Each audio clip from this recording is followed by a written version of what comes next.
Bonjour à tous. Je voudrais qu'aujourd'hui qu'on réfléchisse sur un thème très important. Ce thème nous détermine tous, le thème de la nature. Donc le rapport de la philosophie, de la nature et de l'être humain. Beaucoup de philosophes ont réfléchi sur la nature. Qu'est-ce que la nature? Qu'est-ce que l'homme? Qu'est-ce qu'un être humain? Et la nature, dans sa définition biosphère, est ramenée au paysage, aux campagnes. Mais ces paysages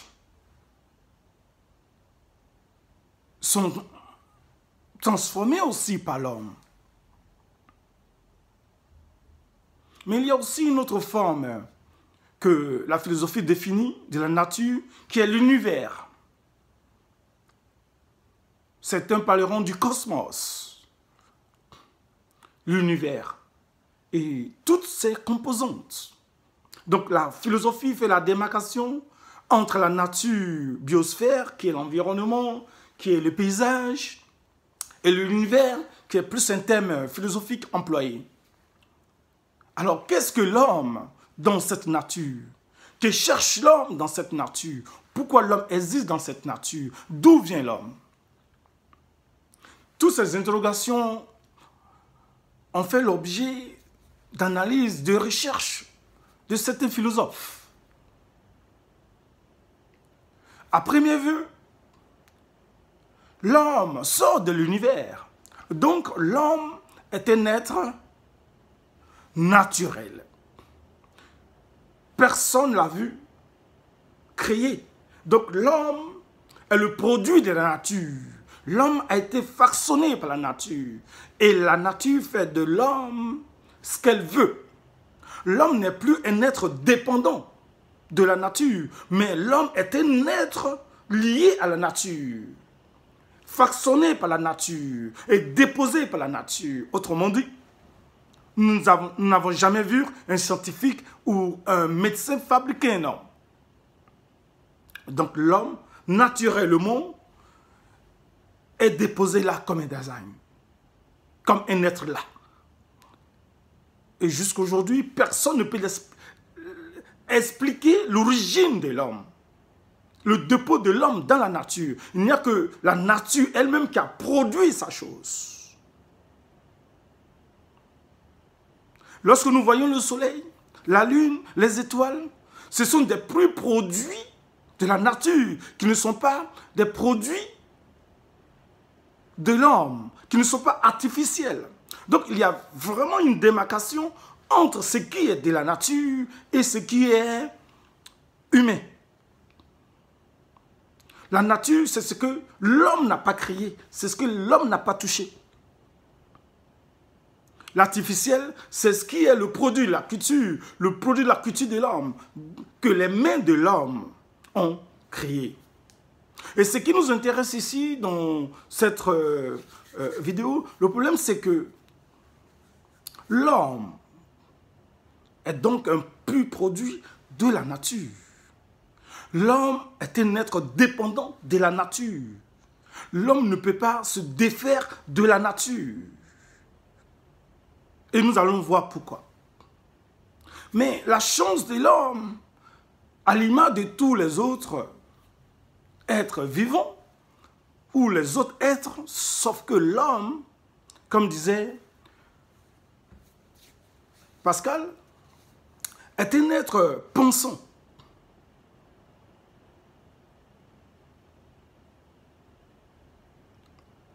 Et la faculté de penser va démarquer l'homme de l'animal. La pensée n'est rien d'autre que le travail, le mouvement de l'esprit de l'homme. Et l'esprit n'est rien d'autre que cette faculté qui va permettre à l'homme d'apprendre ce que l'animal ne peut pas faire. va développer l'intelligence. Cette faculté développera l'intelligence chez l'homme, ce que l'animal n'a pas. Donc, l'esprit, c'est la faculté d'apprentissage. C'est la faculté culturelle de l'intelligence, du raisonnement, de la pensée, de la mémoire, en d'autres termes, de la cognition de tout ce qui constitue l'être humain. Et la pensée, comme disait Pascal, n'est rien d'autre que ce qui va permettre à l'homme de se ressaisir et de transformer son environnement et de donner un sens à sa vie. Ce que l'animal ne peut pas faire. Donc l'homme est bien animal dans toutes ses composantes de son organisme.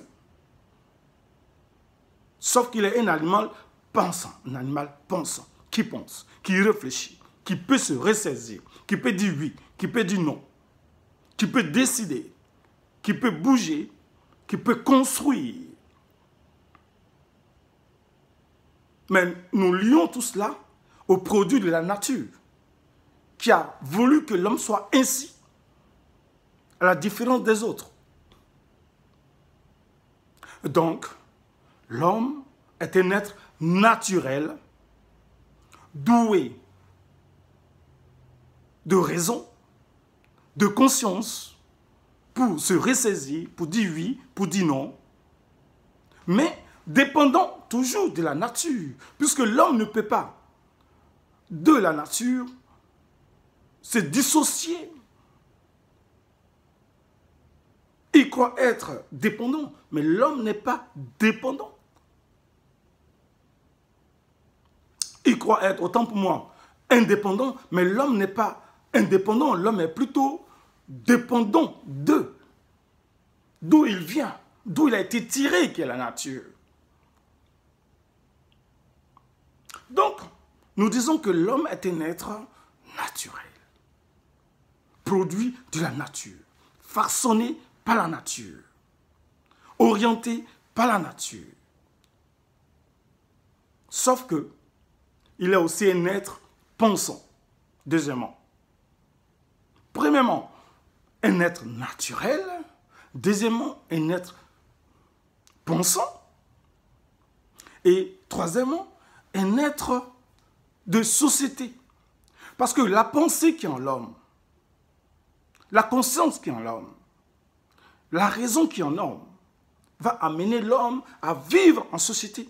Et c'est ce qui va déterminer, caractériser la vie de l'homme en société.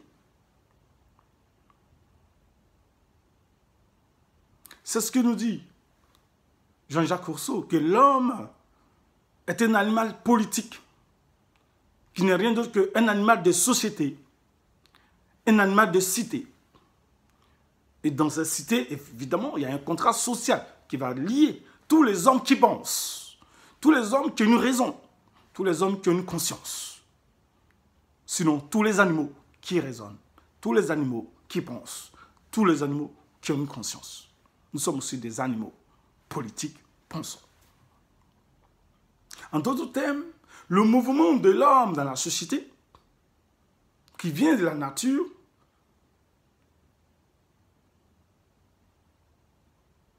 dit que l'homme, comme le veut la nature, est un être pensant, qui réfléchit. Au-delà de ce caractère naturel,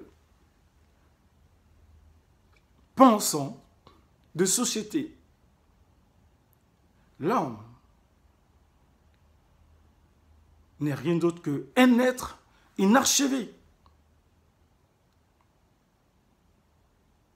Un être incomplet qui va se battre dans la société pour combler son inachèvement. Ça veut dire ses limites. L'homme n'est nu. Quand il naît, l'homme n'est nu.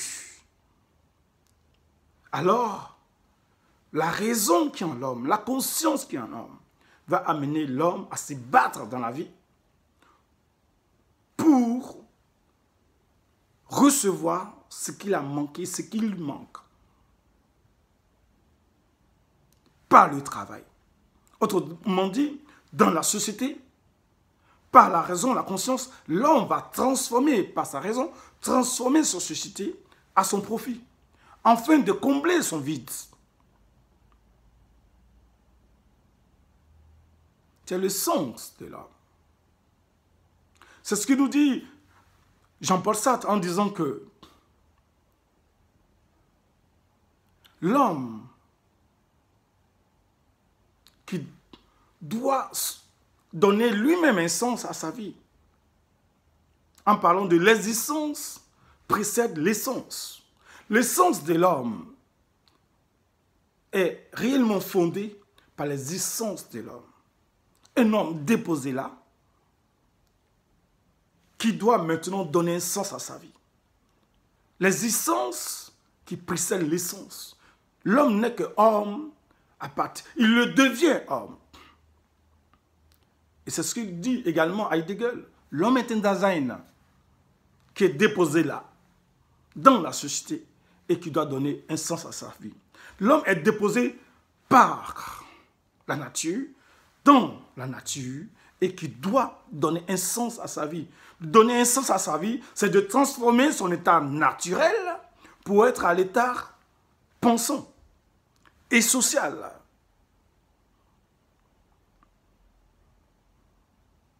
Et combler le vide de l'homme.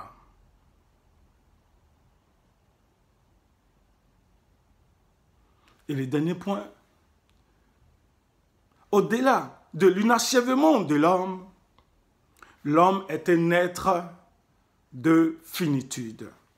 En d'autres termes, l'homme est un être voué à la mort. La finitude de l'homme n'est rien d'autre que la fin de l'homme. La finitude de l'homme n'est rien d'autre que les limites de l'homme. La finitude de l'homme n'est rien d'autre que un être qui va disparaître. Alors, qu'est-ce qu'un être humain dans la nature? L'homme, dans sa conscience, dans sa pensée, se ressaisit et comprend qu'il est déterminé à la finitude, à la mort. Alors, qu'est-ce que l'homme? Et c'est ce qui fait peur à l'homme, c'est ce qui fait souffrir l'homme. Parce que l'homme sait qu'il est voué à la finitude. Le fait de savoir, par sa conscience, par sa pensée, qu'il doit mourir, qu'il doit disparaître, l'homme a peur. L'homme tremble.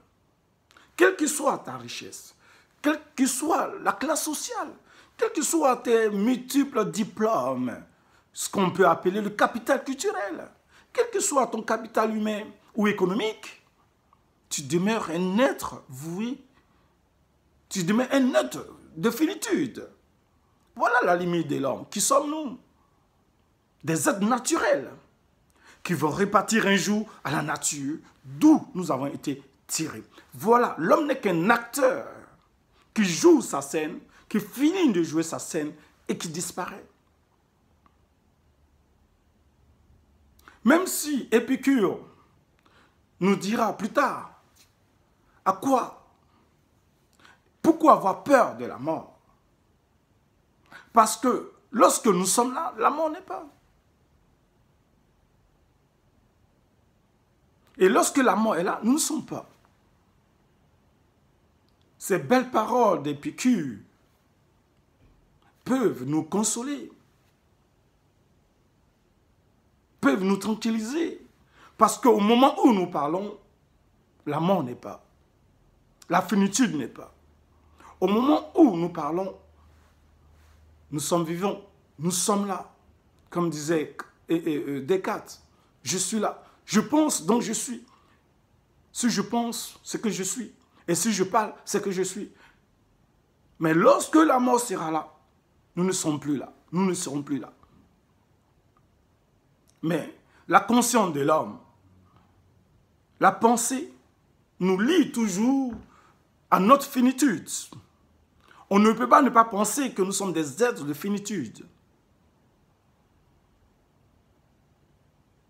Alors, l'homme, le sens de l'homme. L'homme est-il un être libre?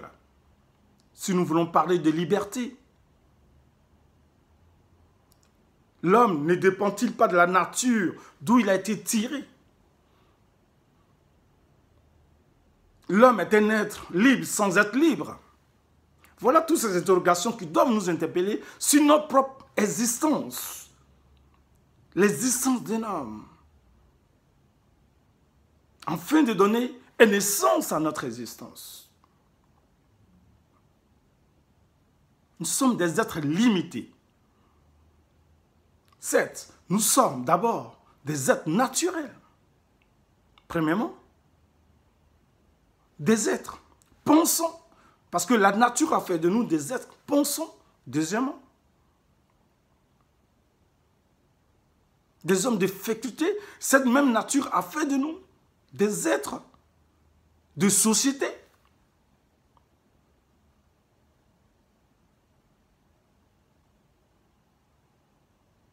Cette même nature a fait de nous des hommes inachevés, quatrièmement. Et cette même nature a fait de nous des êtres de finitude. Alors, qu'est-ce que l'homme? Qu'est-ce que la nature? La nature existe. La nature était au commencement. Même si Lucrèce nous parle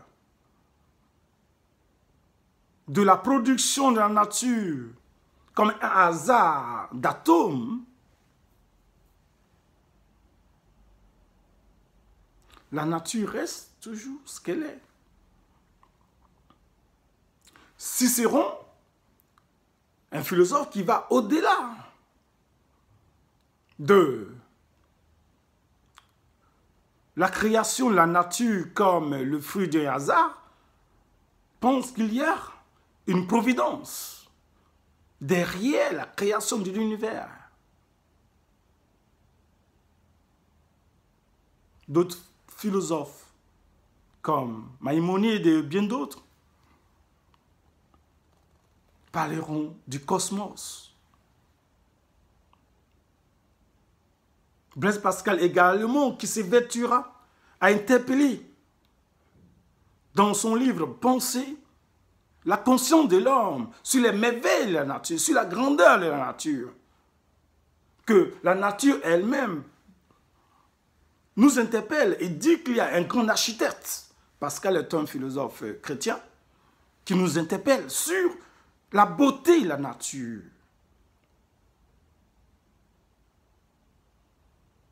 Et cette beauté ne peut être créée que par un artiste. Le grand Dieu. Et donc, ces contradictions sur la création de la nature, de l'univers, créent la confusion dans le petit homme qui pense très peu. Or, la raison de l'homme, la conscience que l'homme a pu bénéficier au détriment des autres êtres, interpelle l'homme sur l'existence de sa propre existence dans la nature, d'où cet homme a été tiré. Voilà la leçon morale philosophique que nous devons retenir de la nature, de la philosophie, de la nature de l'être humain. Si l'homme était un être fini, un produit fini, la question de Dieu ou de la nature ne se poserait pas.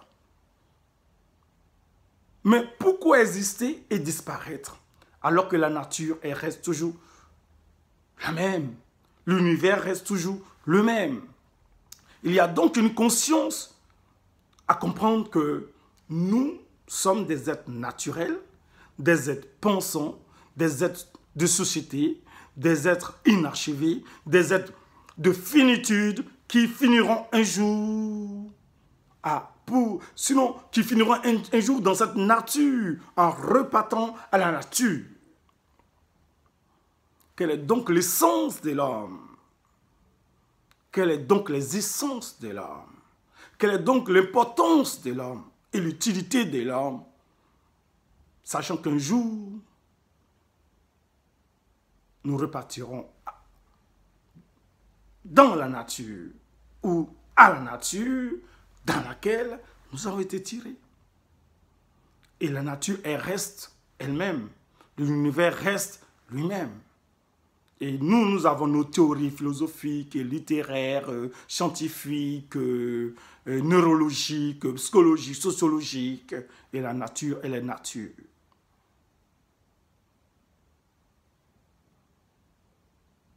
Il faut comprendre qu'il est temps de nous poser les bonnes questions sur cette chance que nous avons de penser deux fois, d'avoir une conscience médiate au lieu d'une conscience immédiate. La conscience immédiate n'est rien d'autre qu'une conscience pensante, comme disait Blaise Pascal. Et la conscience immédiate n'est rien d'autre que la conscience animale, comme disait Feuerbach. Notre existence a un sens. Et il faut donner un sens à notre existence par la pensée que nous avons, par la raison que nous avons, par la conscience que nous avons. Autrement dit, nous dépendons toujours de la nature. Sommes-nous libres alors que nous ne sommes pas libres? Comprendre que je dépends de la nature, c'est de m'harmoniser à cette nature et être toujours un être naturel. Même si la culture fait de moi aujourd'hui un homme au-delà de l'état naturel, mais l'état naturel me rattrape et me rattrapera, quel que soit le nombre d'années que j'aurai à passer. Ce message doit nous interpeller. Ce message philosophique est pour nous. Nous devons mettre en éveil, en action, cette capacité de penser, de raisonner qui nous démarque de l'animal au profit de la nature qui nous veut un et indivisible dans un univers ouvert à tous et pour tous. Merci pour cette attention. Que ce message soit pour nous un message de méditation, de réflexion sur nous-mêmes, sur la nature. Merci.